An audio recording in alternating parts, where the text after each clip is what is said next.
Hello students, आज से हम केमिस्ट्री स्टार्ट कर रहे हैं. Okay, so in chemistry I am starting with chapter number 1.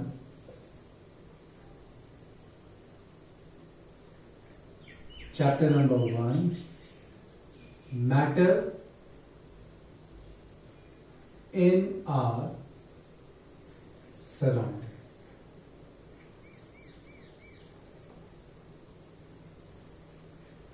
Okay, I'm starting with chapter number 1.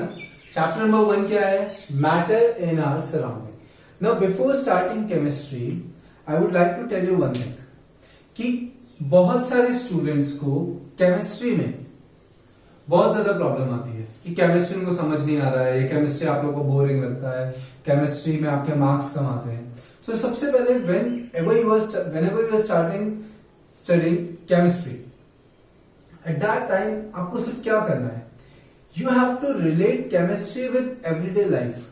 Day to day life से chemistry को relate करना है. कुछ कंसेप्ट्स में रिलेट करना थोड़ा टफ होगा, बट आपको हमेशा प्रैक्टिकल चीजों के बारे में सोचना है, प्रैक्टिकल एप्लीकेशंस के बारे में सोचना है. जो भी चीज हम केमिस्ट्री में पढ़ रहे हैं उसको प्रैक्टिकल लाइफ में, डे टू डे लाइफ में कहीं ना कहीं यूज करते हो गया अभी 9th स्टैंडर्ड की केमिस्ट्री को. तो ठीक है, तो जो भी आप कंसेप्ट पढ़ रहे हो वो अगर हम डे टू डे लाइफ से रिलेट कर लें, आपको पता चल जाए कि ये तो मैं डे टू डे लाइफ में करती हूँ या करता हूँ, तो आपको वो कंसेप्ट समझने में क्या हो जाएगा? बहुत ज्यादा इजी हो जाएगा.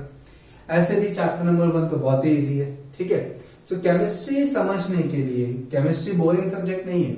आप लोग जिस मेथड से केमिस्ट्री को पढ़ रहे हो उसकी वजह से वो बोरिंग है. Clear? So you have to relate chemistry with day to day life. तो अब बात करते हैं इस चैप्टर के नाम की. नाम क्या है चैप्टर का? Matter in our surroundings. So what is the meaning of this word matter?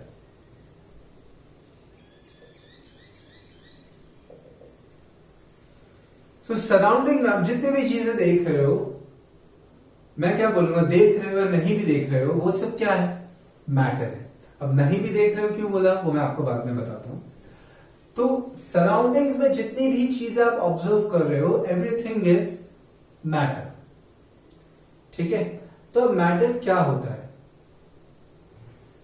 Matter is anything which occupies space and has mass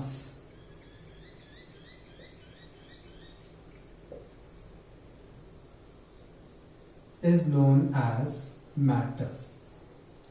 Anything which occupies space, space भी occupy करनी चाहिए और उसका mass भी होना चाहिए. दोनों चीजें यहां पे कंपलसरी है. Anything which occupies space and has mass, उसको हम क्या बोलेंगे? मैटर बोलेंगे. ठीक है, तो अब आप डे टू डे लाइफ में, सपोज आप अपनी बालकनी में खड़े हो तो आप क्या क्या चीजें देख सकते हो? स्काई में क्लाउड्स देख रहे हो. ठीक है, तो क्लाउड स्पेस ऑक्यूपाई करते हैं. क्लाउड्स का मास है. तो क्लाउड्स क्या है? मैटर है. आप ट्रीज देख रहे हो तो ट्रीज भी क्या है? मैटर है, क्योंकि वो स्पेस भी ऑक्यूपाई कर रहे हैं. क्लियर? उनका मास भी है तो भी मैटर है. बर्ड्स भी क्या है? आप बालकनी में खड़े आप बर्ड्स को देख रहे हो तो बर्ड्स भी क्या है? मैटर है. हम खुद, we are also matter because we are occupying space and we have mass. हम भी मैटर है. एयर को हम देख नहीं सकते, बट एयर स्पेस ऑक्यूपाई करती है, ऑब्वियसली करती है. एयर स्पेस को ऑक्यूपाई करेगी. ठीक है, और एयर का मास भी होगा. ठीक है, हम एयर को बैलून में फिल करते हैं तो बैलून इन्फ्लेट हो रहा है. ठीक है, तो बैलून का साइज इंक्रीज हो रहा है, मतलब एयर क्या कर रही है? स्पेस ऑक्यूपाई कर रही है और उसका मास भी क्या हो जाएगा? इंक्रीज हो जाएगा. So air is also a matter. So what is a matter? Anything which occupy space and has mass is known as matter. ठीक है, जो भी कोई भी चीज, कोई अगर स्पेस ऑक्यूपाई करे और उसका मास हो, उसे हम क्या बोलेंगे? मैटर बोलेंगे. Okay, just a minute.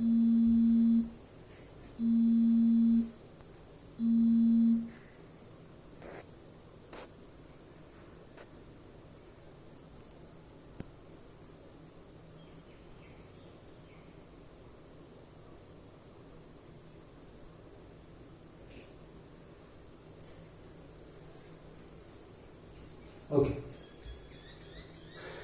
Sorry for the disturbance. हम कहां पे थे? मैटर पे थे। तो मैटर में मैंने क्या बोला, कोई भी चीज आप देख सको या ना देख सको, बट अगर वो स्पेस ऑक्यूपाई कर रही है और उसमें मास है तो उसको हम क्या बोलेंगे? मैटर। आप खाना खाते हो, फूड पार्टिकल्स, वो भी क्या है? मैटर है। ठीक है, डस्ट भी क्या है? मैटर है। एयर भी क्या है? मैटर है। आपके क्लोथ्स, वो भी क्या है? मैटर है। तो मैटर क्या नहीं है उसकी बात करते हैं कि मैटर क्या चीज नहीं है। तो सपोज दिस इज सन से सनलाइट आती है, ठीक है, सन से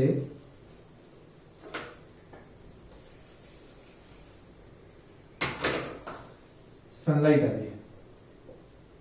सनलाइट के अंदर आप आगे हायर स्टैंडर्ड्स में पढ़ोगे, फोटॉन्स होते हैं। क्या होते हैं? फोटॉन्स होते हैं। अभी इस पे ध्यान नहीं देना है, बट मैं आपको बता रहा हूं कि कौन सी चीज मैटर नहीं है। तो फोटॉन्स हैव नो मास, उनका कोई मास होता नहीं है। ठीक है, सन से जो लाइट आ रही है वो लाइट में क्या प्रेजेंट होते हैं? फोटॉन्स प्रेजेंट होते हैं। ठीक है, लाइट कैरियर्स। तो अब फोटॉन्स का कोई मास नहीं होता, इसलिए फोटॉन्स को हम मैटर में कंसिडर नहीं करते। फोटॉन्स मैटर नहीं है।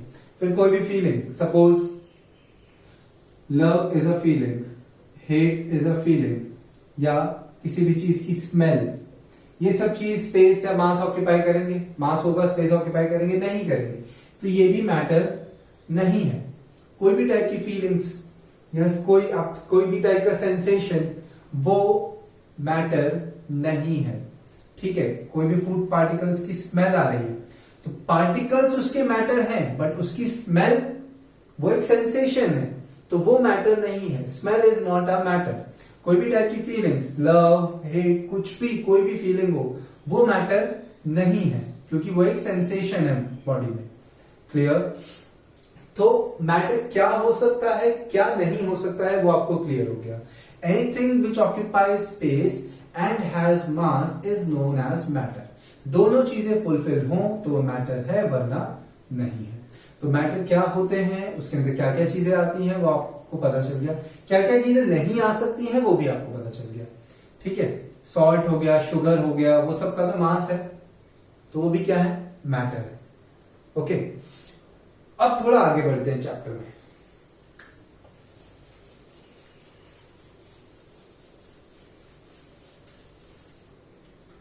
सो अब हमें पढ़ना है classification of matter.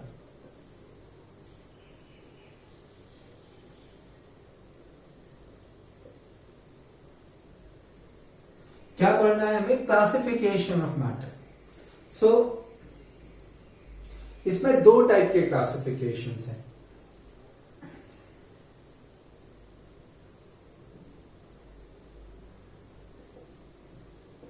Ancient classification, which was done by Indian philosophers,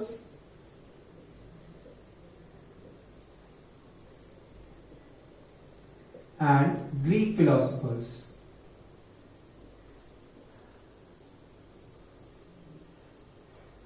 okay, ancient classification क्या हुआ था कि जो मैटर है, इंडियन फिलोसोफर्स जो पहले के थे उन्होंने क्या बोला, वो बनता है पंच तत्व, 5 चीजों से। एंशिएंट क्लासिफिकेशन कैसे हुआ था कि matter is composed of 5 things. क्या हो सकता है? उसको क्या नाम दिया? पंच तत्व, क्योंकि वो इंडियन फिलोसोफर्स था तो वो हिंदी का वर्ड है। ठीक है, तो क्या था वो? Air, sky, earth, fire and water. So matter is classified into these 5 categories. किससे बनता है? Air, sky, earth, fire and water. So these are the 5 basic elements of a matter. ठीक है, तो ये ancient classification था कि ये 5 elements, 5 elements से क्या वर्ड बना? पंच तत्व। क्लियर? ये इतना ज्यादा पूछा नहीं जाता है आपको, but still I am telling you because it is given in the textbook. A matter is composed of 5 elements. Air, sky, earth, fire and water. But हमें पढ़ना क्या है, हमें एंशिएंट क्लासिफिकेशन पढ़ना नहीं है, हमें पढ़ना है modern classification.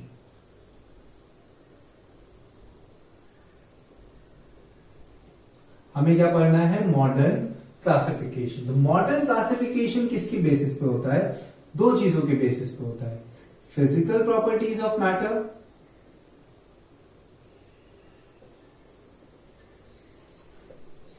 And chemical properties of matter. किसके बेसिस पे होता है, मॉडर्न क्लासिफिकेशन दो चीजों के बेसिस पे होता है, physical properties of matter and chemical properties of matter.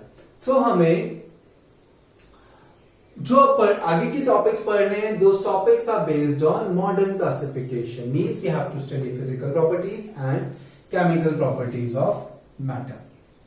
ठीक है, तो मैंने अभी आपको क्या बताया कि व्हाट इज अ मैटर, कौन कौन सी चीजें मैटर में इंक्लूड होंगी, कौन कौन सी चीजें नहीं होंगी। Then we studied ancient classification of matter and we studied modern classification of matter. तो अब हम बात करते हैं, आगे जाते हैं। उससे पहले मैं आपको बता दूं, फिजिक्स की आपने एक नोटबुक बनाई, फिजिक्स में हम जितने नोट्स लिखते हैं उतने केमिस्ट्री में नहीं होते हैं नोट्स, ठीक है, बट स्टिल आपको केमिस्ट्री की एक अलग नोटबुक बनानी है। अगर आप अलग नोटबुक अभी नहीं बना सकते हो, so what you have to do, make a partition in your notebook, notebook को हाफ से डिवाइड कर लो, या फिजिक्स में थोड़ा ज्यादा पोर्शन रखो, केमिस्ट्री में कम रखो, या काम करो आगे के चैप्टर्स लेंगे तो हाफ में डिवाइड करो। Okay, divide your notebook into halves, एक हाफ में फिजिक्स लिखो, एक हाफ में केमिस्ट्री लिखो, and if you want to make a new notebook you can, it's up to you, but लिखना अलग अलग है, सेपरेट लिखना है। ये ऐसा नहीं होना चाहिए कि एक पेज आप फिजिक्स लिख रहे हो फिर 2 पेज केमिस्ट्री लिख रहे हो, ठीक है, ऐसा नहीं होना चाहिए। So write this thing, pause the video over here, write this points, ठीक है। आप एक लाइन में लिखना, ऐसे मत लिखना, ठीक है, एक ऑर्डर में लिखना।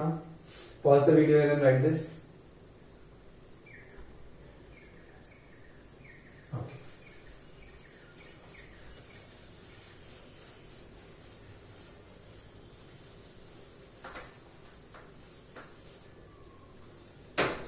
Next, what is matter made up of?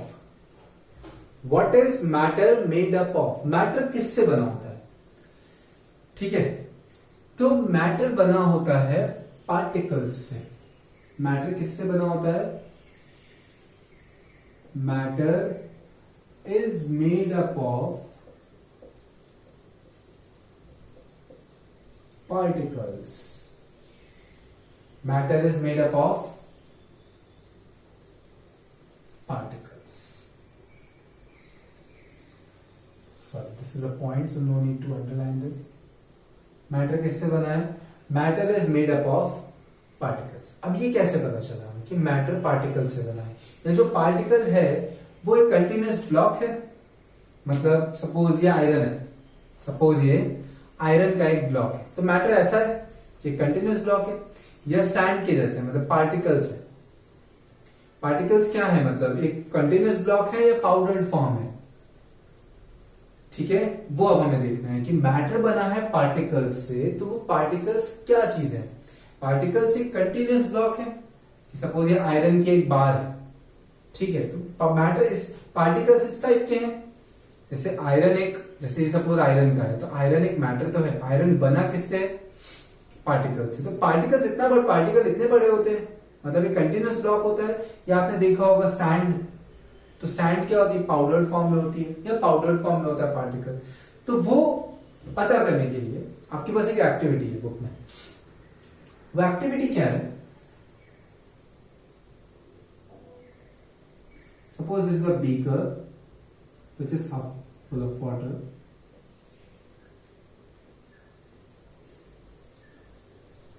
ठीक है, this is full of water. अब इसमें आपको ऐड करना है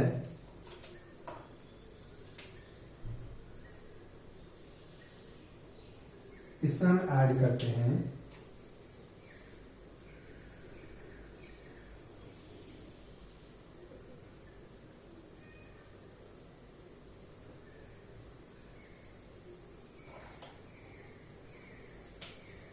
सॉल्ट। क्या ऐड करा हमने इसमें? सॉल्ट। सॉल्ट ऐड करा हमने, सॉल्ट के पार्टिकल्स अंदर गए। ठीक है, सॉल्ट के पार्टिकल्स अंदर गए। तो अब इसको आपको स्टिर करो। अब आप इसको क्या करो? You have to stir this, mix करो।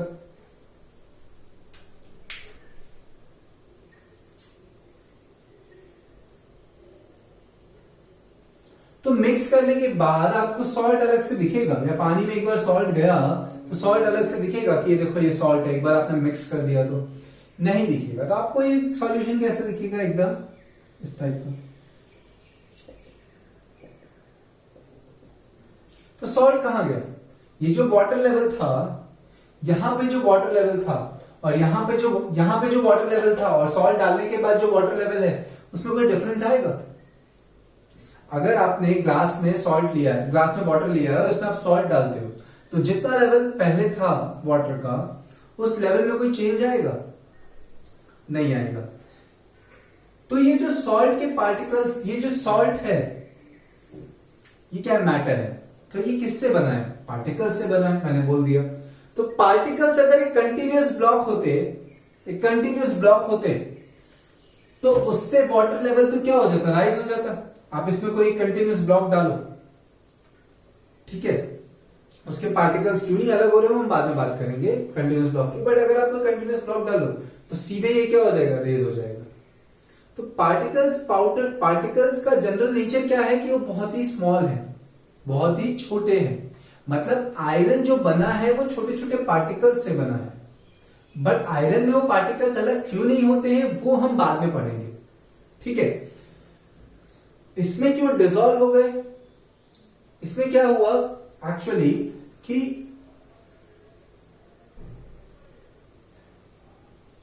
सपोज ये वाटर मॉलिक्यूल्स है,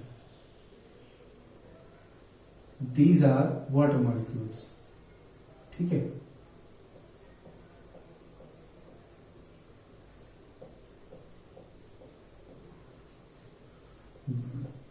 These are small water molecules. इतने बड़े नहीं होते, I'm just making these. तो सॉल्ट कहां चला गया? सॉल्ट इन मॉलिक्यूल्स के बीच में, when molecules are arranged, तो इनके बीच में क्या होती है? इंटरमॉलिक्यूलर स्पेस होती है। मॉलिक्यूल्स के बीच में जो स्पेस बचती है, that space is known as intermolecular space. क्या बोलते हैं उसको? Intermolecular space. तो सॉल्ट के पार्टिकल्स कहां गए? वो जो इंटरमॉलिक्यूलर स्पेस थी ना, वहां चले गए। तो सॉल्ट के पार्टिकल्स तो स्पेस में गए, तो इसका लेवल राइज होगा? बिल्कुल नहीं होगा, क्योंकि जो स्पेस थी उसी में चले गए, तो इसका लेवल तो राइज होगा ही नहीं। So salt, the particles of salt, they occupy the intermolecular space between the molecules of water.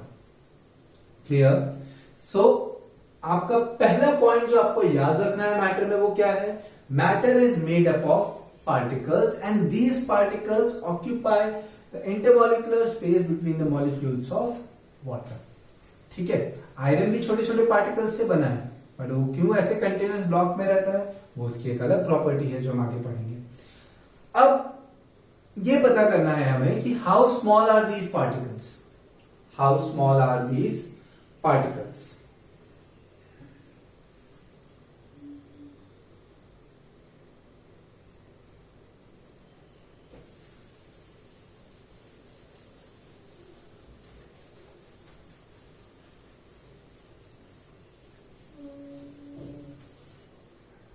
तो उसके लिए एक और एक्सपेरिमेंट करते हैं कि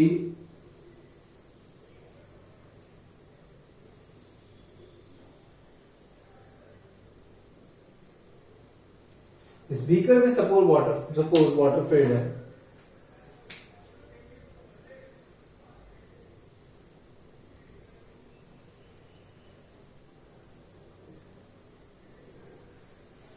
अब आप इसमें कोई एक कलरिंग एजेंट डालते हो,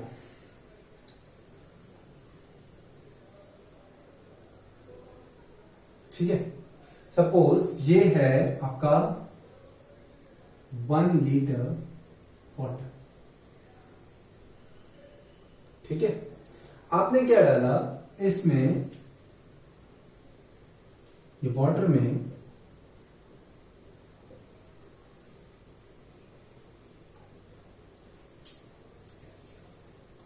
suppose you have added 5 drops of colouring agent. अब कलरिंग एजेंट हम कौन सा लेते हैं, बहुत सारे होते हैं, पर हम लेते हैं पोटेशियम परमैंगनेट। ये भी एक कलरिंग एजेंट है। ठीक है, इससे पिंक हो जाएगा कलर। तो जैसे आपने डाला यहाँ पे, सपोज यहाँ पे तुरंत इसमें आपने ड्रॉप्स डाले 5 ड्रॉप्स, तो इसका कलर क्या हो जाएगा, चेंज हो जाएगा एकदम। ब्लू कलर की जगह ये पिंक कलर का हो जाएगा। I don't have a pink marker, तो समझ जाओ कि पिंक कलर का हो गया।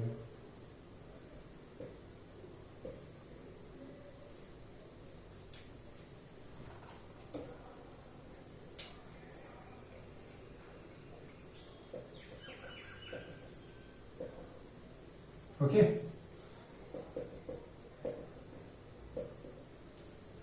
अब हम क्या करते हैं, इसमें सिर्फ हमने कितने पोटेशियम परमैंगनेट डाला, ओनली 5 ड्रॉप्स, सिर्फ 5 ड्रॉप डाले, तो भी वो 5 ड्रॉप इतने सफिशिएंट थी कि वो हर एक जगह पे, वाटर के हर एक प्लेस पे वो चली गई। तो क्या हुआ, पूरा वाटर आपको उन 5 ड्रॉप से, वाटर कितना था, 1 लीटर था, बट हमने कितनी ड्रॉप्स डाली, ओनली 5 ड्रॉप्स। ठीक है, तो उन 5 ड्रॉप से पूरे 1 लीटर वाटर का क्या हो गया, कलर चेंज हो गया। तो ये चीज होने के लिए पार्टिकल्स क्या होंगे, बहुत ही छोटे छोटे होंगे। उन 5 ड्रॉप्स में जो पार्टिकल्स होंगे, they must be very small in order to achieve this thing. हर जगह फैल जाना, डिफ्यूज हो जाना, उसके लिए पार्टिकल्स क्या होंगे, बहुत छोटे होंगे। अगर एक ड्रॉप जितना एक पार्टिकल होता तो 5 जगह होते, तो पूरा वाटर थोड़ी पिंक होता। ठीक है, हम ये पता करें कि how small are these particles. तो इससे हमें क्या पता चला कि पार्टिकल्स का साइज बहुत ही कम है। अब आप क्या करो, इसमें से 100 ml बाहर निकालो, 100 ml इसमें डाल दो। 100 ml ये वाला सॉल्यूशन वाटर में डाल दो, यहां पे वाटर है। तो आप देखोगे ये वापस से रेड हो गया,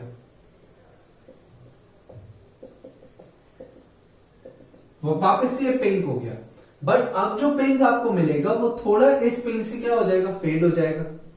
ठीक है, बट अभी भी ये पिंक है। हमने तो सिर्फ क्या करा, 100 ml लिया, 100 ml 1 लीटर में से 100 ml लिया, तो भी ये पूरा वाटर क्या हो जाएगा, पिंक हो जाएगा। फेड होगा बट पिंक हो जाएगा। इसका मतलब ये जहां पे हमने पोटेशियम परमैंगनेट डाला, क्लियर, वो यहां पे भी प्रेजेंट है और यहां पे भी पूरे वाटर को पिंक कर चुका है, भले ही फेडेड पिंक है। फिर वापस से ये चीज रिपीट करो, वापस से आपको पिंक मिलेगा। तो पोटेशियम परमैंगनेट हमने इसमें डाला, इसमें से सिर्फ 100 ml लिया, यहां लिया, वहां से 100 ml थर्ड 4th बीकर में लिया, फिर 5th बीकर में वापस 100 ml लिया। तो आप 5th 6th बीकर तक आप करोगे तो भी आपको पिंक ही मिलेगा। मतलब वो लास्ट बीकर में भी पोटेशियम परमैंगनेट के मॉलिक्यूल्स हैं। इसका मतलब पोटेशियम परमैंगनेट के अंदर पार्टिकल्स इतने छोटे थे जिससे कि उन 5 ड्रॉप में इतने सारे पार्टिकल्स आए कि अभी भी इसको डाइल्यूट करते करते, मतलब यहां से 100 ml इसमें लिया, 100 ml आगे डाला, तो भी कलर पिंक ही है। मतलब पोटेशियम परमैंगनेट प्रेजेंट है उस स्पीकर में। Clear? So from this experiment or from this activity, what do we conclude? We conclude that size of particles is very very small. Particles का size बहुत ही छोटा होता है। Clear? So second point which you have to remember is, ठीक है, ये सब activities आपको रीड करनी हो, so you can refer your NCERT textbook.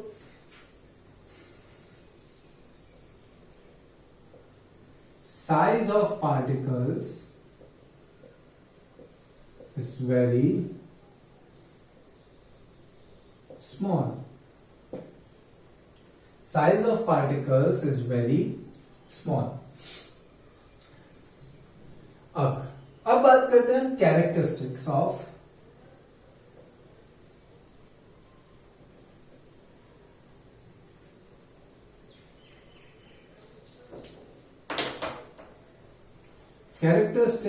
particles.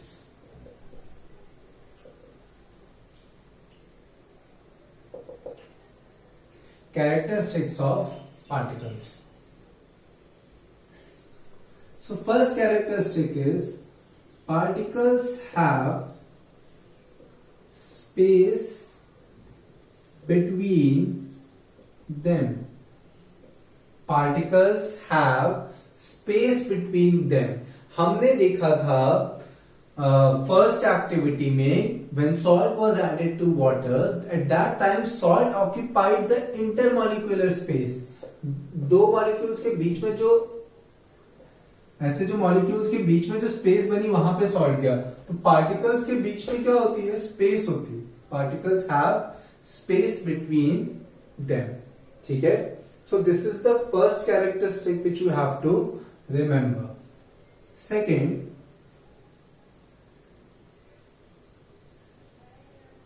particles are in continuous motion. Particles are in continuous motion. इसका मतलब ये नहीं है कि वाटर ग्लास से निकल के कहीं और चला जाएगा. ग्लास के अंदर जो वाटर है, ग्लास के अंदर जो वाटर है, उसके अंदर जो पार्टिकल्स हैं वो कंटिन्यूअसली मूव कर रहे होंगे अलग अलग डायरेक्शन में. पार्टिकल्स क्या कर रहे होंगे? मूव कर रहे होंगे. इसका एग्जांपल देता हूं. सपोज इंसेंस स्टिक्स होती है, अगरबत्ती होती है, जो आप उसको लाइट करो तो उसकी स्मेल आपको दूर तक आती है. तो उस इंसेंस स्टिक में कुछ ऐसे पार्टिकल्स थे जिसकी फ्रेग्रेंस थी. वो आप एक डिस्टेंस पे हो तो भी आपको फ्रेग्रेंस आ रही है. That means particles are in continuous motion. They move. वो डिफ्यूजन था. बट ऐसे ही लिक्विड में भी हो सकता है. वो तो गैस फॉर्म में कन्वर्ट हो गया था आपने जब उसको लाइट किया. बट लिक्विड के अंदर भी पार्टिकल्स क्या है? कंटिन्यूअस मोशन में है. सॉलिड के अंदर भी पार्टिकल्स अंदर रैंडम मोशन कर रहे हैं. सो जो सेकेंड कैरेक्टरिस्टिक आपको याद रखनी है वो है particles are in continuous motion.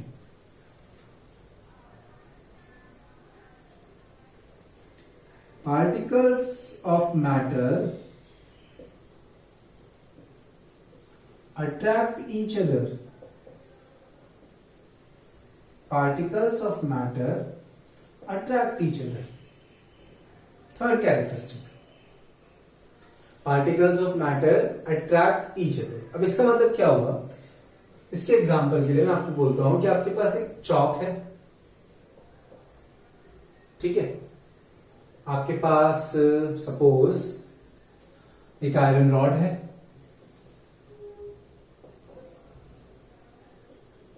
Eraser है. ठीक है. पेंसिल है. तो अब बताओ कि चौक, ये सब मैटर है, इसके अंदर सब में पार्टिकल्स है. चौक को आप इजीली ब्रेक कर सकते हो. चौक है आपके पास, चौक को आप इजीली ब्रेक कर सकते हो. चौक को हमने इजीली ब्रेक कर दिया. पेंसिल को हम इजीली ब्रेक कर सकते हैं. पेंसिल को भी हम इजीली ब्रेक कर सकते हैं. इरेजर को इजीली ब्रेक कर सकते हैं. चौक के कंपैरिजन में तो इरेजर को तोड़ मतलब ब्रेक करना थोड़ा सा टफ है, क्योंकि वो इलास्टिक होती है, वो स्ट्रेच होने लगेगी. ठीक है. आयरन रॉड को आप इजीली ब्रेक कर सकते हो? नहीं, आयरन रॉड को हम ब्रेक नहीं कर सकते. डिफिकल्ट होगा आयरन रॉड को ब्रेक करना.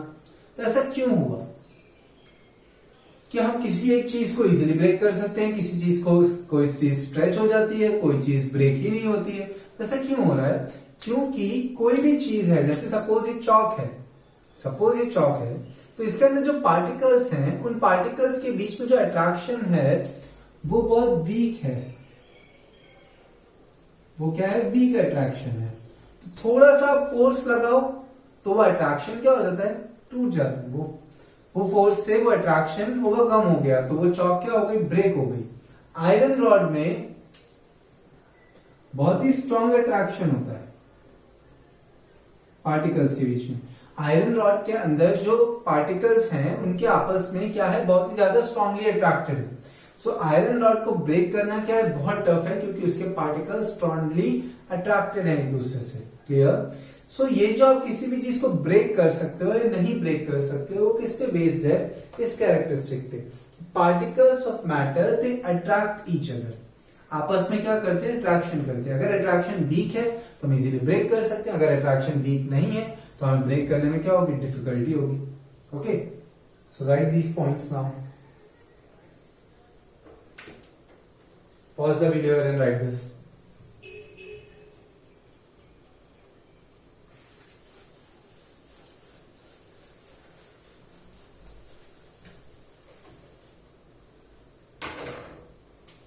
Then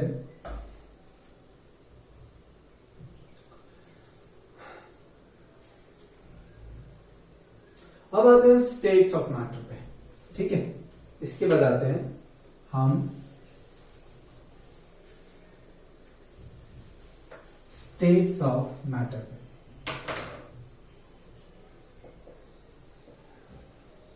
states of matter.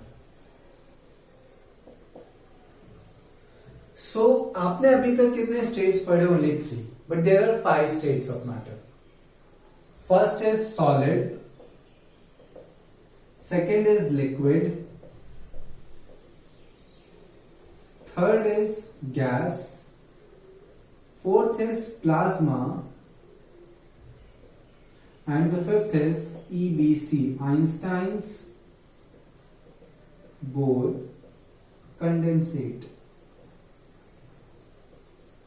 आपको सॉलिड, लिक्विड और गैस तो पता है, तो अभी मैं आज उसकी मैं बात नहीं करता हूं, क्योंकि नेक्स्ट लेक्चर में हमें ये 3 ही पढ़ने हैं डिटेल में।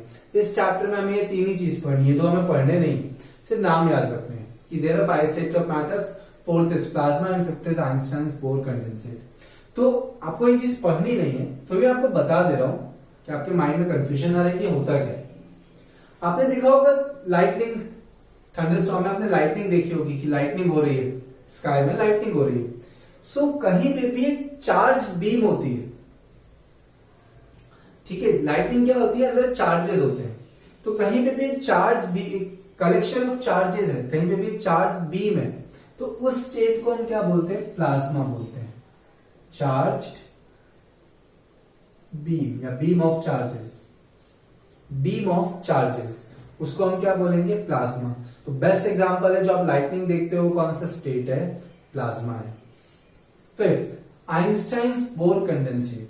आइंस्टाइन्स बोर कंडेंसेट हमें मिलता है जब हम किसी भी मैटर को 0 केल्विन, या हम पढ़ेंगे आगे चैप्टर में, मतलब किसी भी मैटर को हम -273 डिग्री सेल्सियस पे लेके जाते हैं, तो हमें एक स्टेट मिलता है उस मैटर का, उसको हम बोलते हैं आइंस्टाइन्स बोर कंडेंसेट। ठीक है, कोई भी मैटर को अगर हम -273 डिग्री सेल्सियस पे लेके गए तो हमें एक स्टेट मिलेगा उस मैटर का, उसको हम बोलेंगे आइंस्टाइन्स बोर कंडेंसेट। तो प्लाज्मा क्या हो गया, it is a beam of charges, best example lightning. Einstein's Bose condensate हमें कब मिलता है, when we are heating a matter, so when we are cooling down a matter at -273 degree Celsius. ठीक है, इतना ज्यादा कूल कर दिया हमने, तब एक स्टेट मिलता है मैटर का, उसको हम बोलते हैं आइंस्टाइन्स बोर कंडेंसेट। कंडेंसेशन मतलब कूलिंग होता है, इसलिए इसका नाम है आइंस्टाइन्स बोर कंडेंसेट। तो ये दोनों की बात हमें नहीं करनी है, हमें किसकी बात करनी है, सॉलिड, लिक्विड और गैस। तो अभी आज हम यहीं तक रख रहे हैं, बट कैरेक्टरिस्टिक्स ऑफ पार्टिकल्स तक जितनी एक्टिविटीज हैं, ठीक है, वो एक्टिविटीज आपको थोरोली रीड करनी है, उनको समझना है। कोई डाउट है, मैंने एक्सप्लेन तो किए हैं यहाँ पे एक्टिविटीज सारी, बट तो भी आपको कोई डाउट आता है तो मुझे आपको कॉन्टैक्ट करना है। Okay, thank you.